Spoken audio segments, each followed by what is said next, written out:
Welcome to video number 2. Today I'd like to illustrate an important fact about the canonical commutation relation from quantum mechanics. And that fact is that any pair of operators, they are supposed to be self-adjoint operators, but we won't use that on Hilbert space, that satisfy this relation cannot both be bounded operators. So at least one of them will have infinite operator norm, usually both of them, but in any case at least one of them. And it's not too hard to illustrate. And once we've illustrated it, we'll see that we have to know how to work with unbounded operators in order to do quantum mechanics if we're going to take these canonical commutation relations as a starting point, which is often but not always the case in quantum mechanics. Obviously, when I write I here, I mean the scalar I times the identity operator, but I will always suppress that. So whenever I write a scalar in a place where an operator needs to go, you can just assume there's supposed to be an identity operator there.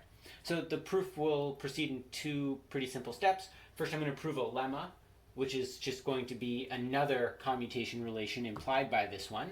And then I will do a little bit of analysis. And basically, I will assume that x and p are both bounded and consider their operator norms and derive a contradiction from that. Okay, we'll start with this lemma. It's going to be for arbitrary positive integer n. The commutator of this power of x with p is going to be I n x to the n minus 1. It's easy to see that the original canonical commutation relation, which we are assuming throughout, is the n equals 1 case. And I'm going to prove this by induction. So we've already proven the base case for n equals 1. Now I'll assume that this holds for n equals m, some integer, and we'll show that it holds for m plus 1. So let's write out this commutator explicitly. This is x to the m plus 1p minus p x to the m plus 1. Do a little bit of rearranging. I'll pull out an x here so that I have an x to the m p. This is in preparation for applying the induction hypothesis, which of course deals with the commutator of x to the m and p. And then over here, I'll pull out a px. I'm just using associativity here. And the reason I want this px here is because I want to apply the n equals 1 case, the canonical commutation relation, and replace px with xp minus I.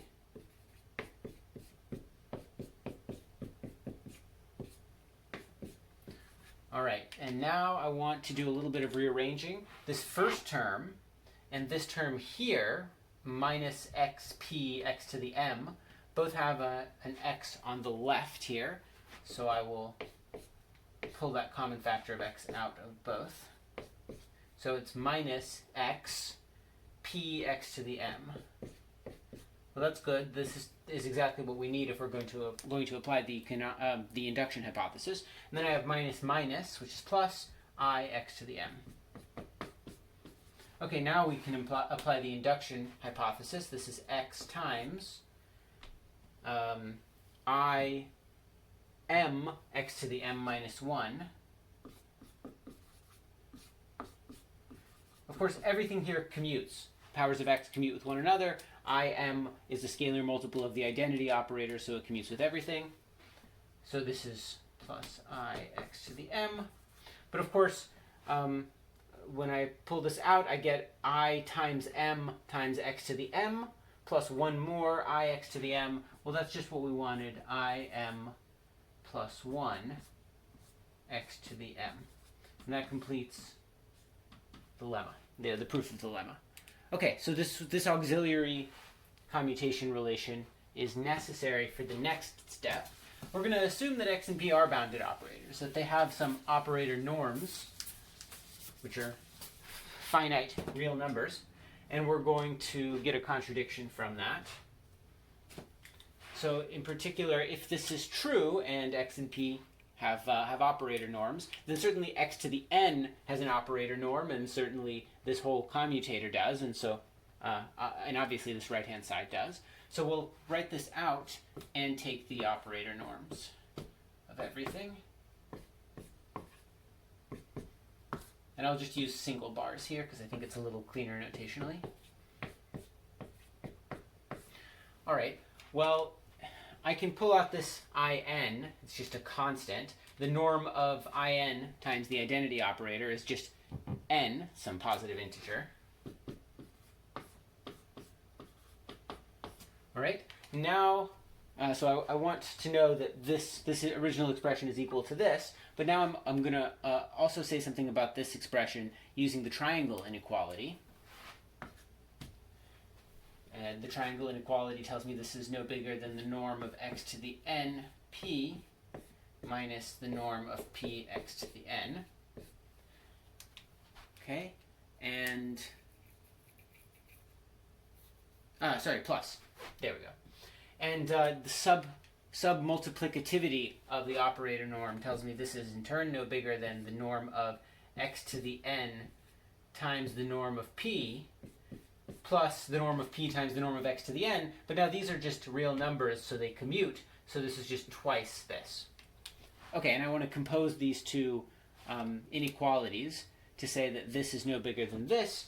But actually I need one more chained inequality, again using submultiplicativity.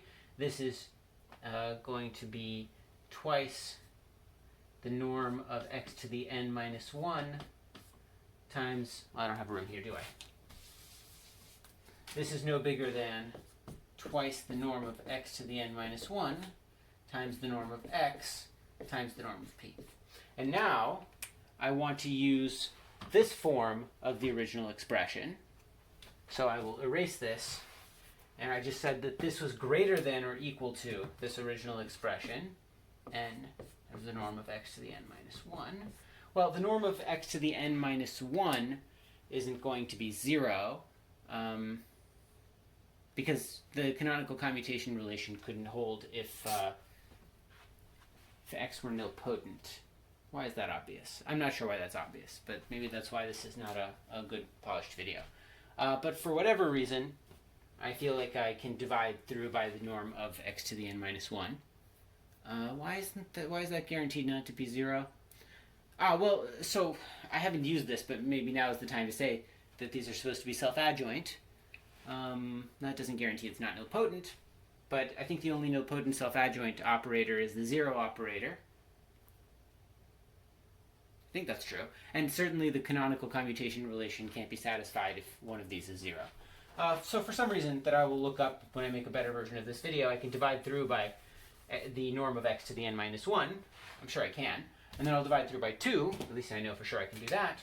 And now we have the punchline, which is that this is supposed to hold for all positive integers. But surely whatever finite real number this is, and it is supposed to be one by assumption because I assumed these were both bounded operators, it can't actually be bigger than every n over 2. So that's a contradiction with our assumption that they're bounded. So at least one of these actually has infinite operator norm and is unbounded, which is what I wanted to show. Okay, thank you.